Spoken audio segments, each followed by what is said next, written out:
コップとスコッパーギャバン。このヒントはチョッパーの T シャツか。死んで骨だけゴールディ・ロジャーです。どうも、ワンピースの謎と仮面 YouTuber、秘密を広めてなんぼのユテロンです。ありがとうございます。いいね。チャンネル登録してね。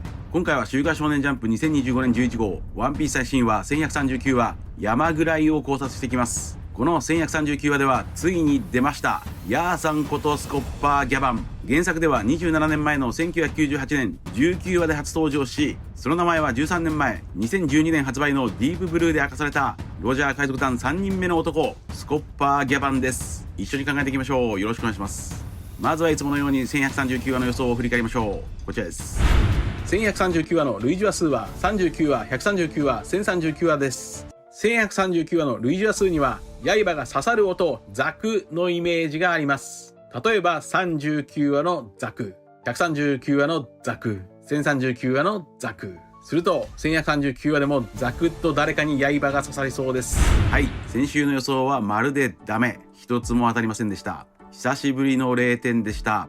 ただしザクッと何か起きるイメージはギャバンがかつて山の木を全て切った話とつながるのか。話数の理論を修正していきましょう。39話の扉には大鳥が登場。1039話のタイトルは大鳥。そして1139話にはロジャー海賊団の大鳥を飾る男、スコッパーギャバンです。グランドラインの前半にクロッカス、グランドラインの中盤にレイリー、そしてグランドラインの終盤、大鳥を飾ったのはギャバンでした。さらに39話ではウソップ海賊団がスコップでジャンゴに攻撃。1139話では出ましたスコッパーギャバン。スコップとスコッパーギャバン。このスコップは気づきませんでした。気づいていればスコップつながりで1139話がギャバン回だと予想できたかもしれません。さらに39話ではゾロが木を切ってウソップの軌道を確保。一方1139話ではかつて山の木を切りまくったという伝説を残している山ぐらいのギャバン。また139話ではトナカイのチョッパーが逃げている。一方1139話ではトナカイのドクロをかぶっていたロードが斧から逃げている。さらに139話には若さの秘訣会元気ババアドクタークレハが登場。ドクタークレハは山の上の城でナミを治療しています。一方1139話には愛の伝道師元気じじいギャバンが登場。ギャバンはかつてロジャーを療養させるために山奥の病院にいたが敵に囲まれたといいます。その敵を斧2本で山の木ごと切り倒したことからついた異名が山ぐらい。ただしこの異名山ぐらいとは山のように大きい巨人のリプリー先生のハートを射止めたことともつながっているでしょう。山を食った男、それがスコッパーギャバンです。また1039話にも元気ババアビッグマムが登場。ビッグマムはかかってこいと挑発しています。そして1139話では元気じじいギャバンが鍵を奪ってみろと挑発。以上が話数の理論一つなぎです。それでは本編の流れを考察していきましょう。1139話のスタートはだだっ広い城でロキの鍵を探すルフィたち。そこでルフィたちは大沼で謎の魔法陣を発見。これが1139話の話数の語呂合わせ一つ目。1が2つで It's circle。それは円、魔法陣です。ここで何者かがルフィに話しかけてくる。その声はヤーさんこと亀仙人みたいなギャバンが登場。ギャバンがエルバフで待っているという考察は昨年の8月28日 X などでこのように考えました。こちらです。ただしエルバフでルフィを待つ謎の人物については動画をアップした次の日に X で別の人物の可能性を考えました。そのヒントはチョッパーの T シャツか。チョッパーの T シャツにはなぜかコップと書かれています。コップとは警察という意味もありますが、もう一つコッパーの省略形でもあります。コッパーは銅という意味ですから、エルバフで待つ謎の人物とはロジャー海賊団のナンバー3スコッパーギャバンの可能性があるのか。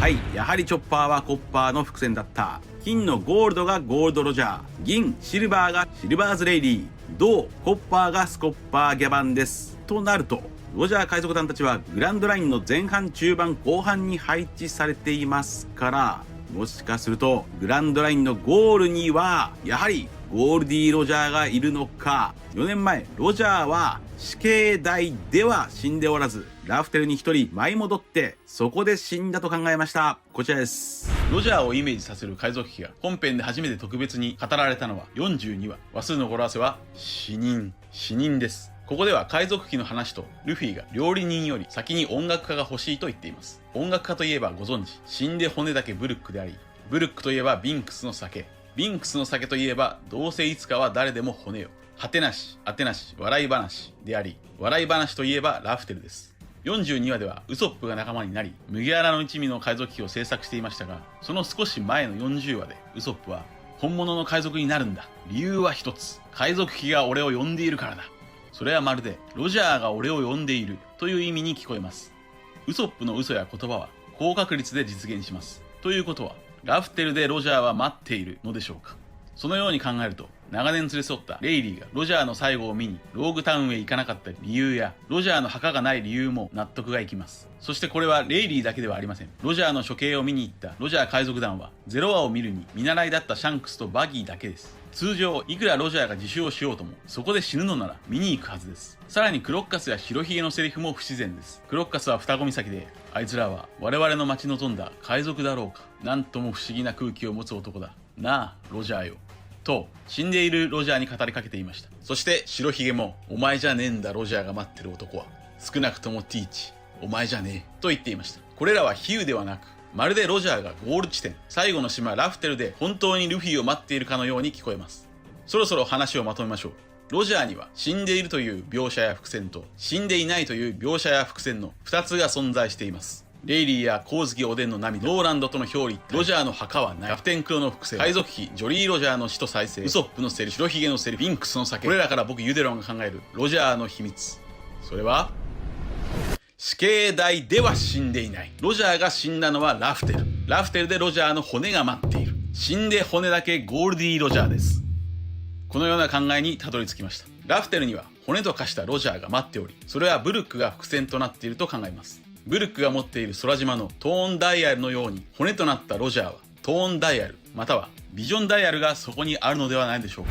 ラフテルにロジャーはいるのかいないのか、こちらも楽しみです。話を1139話に戻しましょう。エルバフに在住しているというギャバンですが、つい最近までレッドラインの向こう側、双子岬でクロッカスと酒を飲んでいました。これは一体どういうことでしょうか。どのようにしてギャバンはわずか短期間でレッドラインの壁を越えたというのか。それは例えばギャバンはジェルマ66のようにレッドラインを電電虫で越えたのか、それとも別の方法で越えたのか。明らかに通常の船での航海ではルフィたちを追い越すことは不可能です。おそらくレッドラインを越える何らかの移動方法をギャバンは知っていそう。そんなギャバンはリープリーの旦那、つまりコロンの父親だという。これはこちらの動画でそのように考えることができました。ここでギャバンは種族間の根血の話をしています。これが1139話の話数の語呂合わせ2つ目。人々ミックス。人々ミックス。なぜここで種族間の根血の話になっ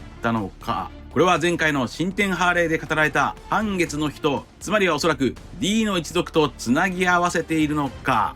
D もまた根血なのか。つまり D とは月の民の血を引いている民族か。しかし D がもしも仮に月の民の血を引いていたとして、それが一体何なのか、この辺はよくわかりません。それよりもノーランドとカルガロのように、例えばニカには月の民の友達がいて、その友達と別れてしまったことを心に刻み込むために半月 D の名前を名乗った、こちらのストーリーなら意味があるものになります。一応僕は3年前、こちらの動画でニカは800年前にジャヤにいたと考えました。さらにちなみにジャヤの地図は新天ハーレーの絵と似ています。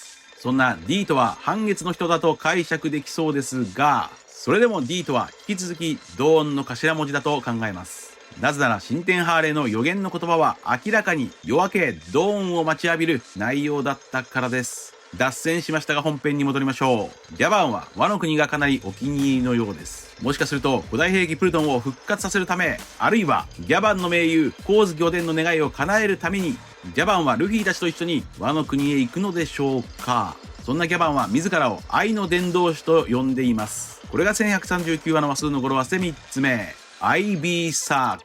アイビーサーク。アイビーとは日本でも人気の観葉植物の種類で、三つ葉のアイビーはシャムロックと言い、ハート型の葉のアイビーはサークと言いますから、ギャバンは愛の伝道師、ハートのイメージか、もしくは1139話の話数の語呂合わせ4つ目。愛に咲く。愛に咲く。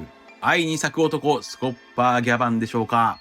そんなギャバンをルフィは3次と重ねています。つまり海賊王の右腕メイウォー・レイリーがゾロとリンクして海賊王の左腕ギャバンが3次とリンクすると、そんなギャバンの顔には炎っぽい形の傷もあります。やはりギャバンこそが火の傷の男なのか。以前も考えたようにギャバンが火の傷の男なら話の流れはスムーズに進行しそうです。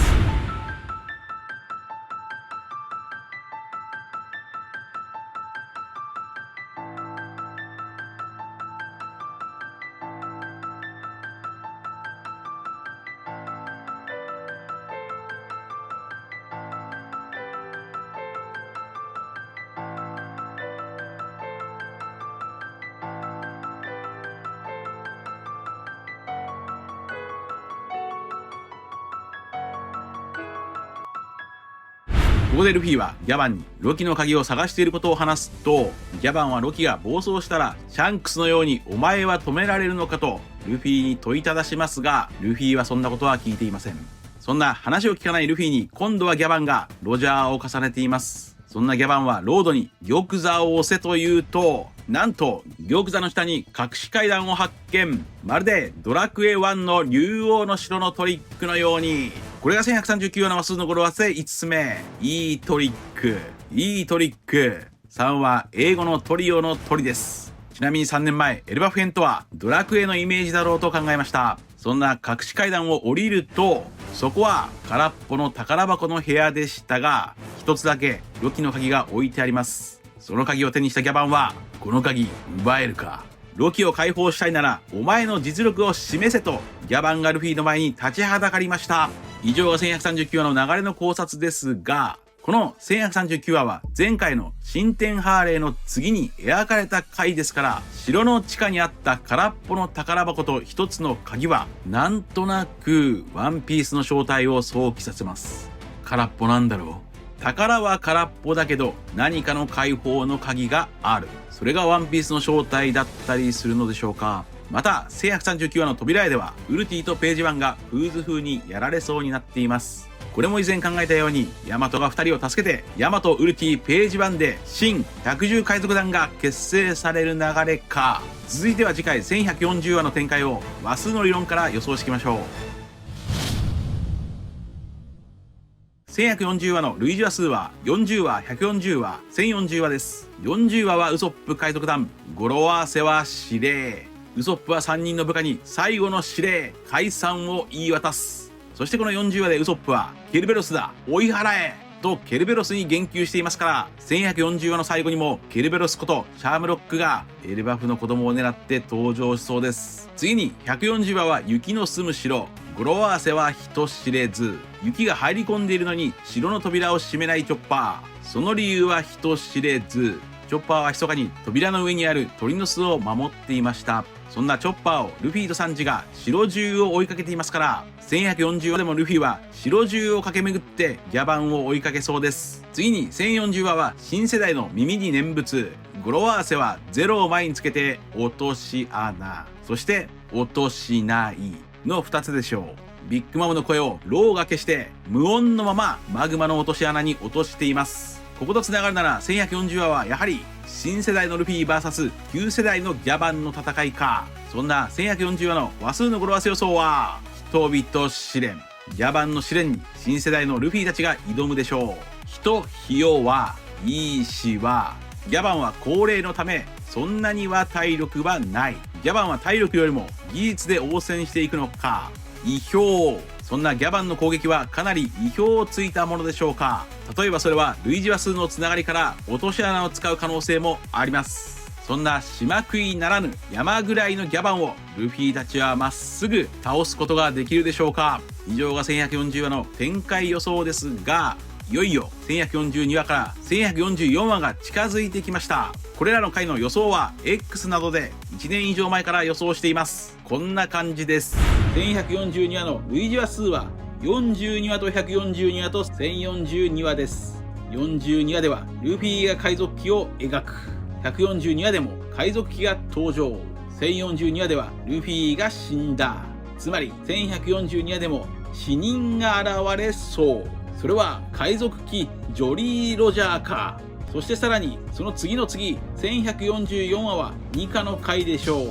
1144話の類似話数、1044話は太陽の神2課の回です。はい、1142話の類似話数、1042話などから予想できるように、1142話はドクロや死人回でしょう。そして1144話の類似話数、1044話などから予想できるように、1144話は太陽の神回でしょう。1044話をひっくり返した441話でも太陽は語られています。つまりこのままいくと1144話では自称太陽の神動きの悪魔の実がそこで明かされそうです。楽しみです。皆さんはどう思われましたか？ご意見や考察してほしいなどがあればコメント欄までよろしくお願いします。ありがとうございました。謎を解く鍵は表裏対語呂合わせ、最強は数の理論に滑り倒すダジャレと落ちな歌。チャンネル登録やコメントよろしくお願いします。夢を釈迦じゃないよ、釈迦より先が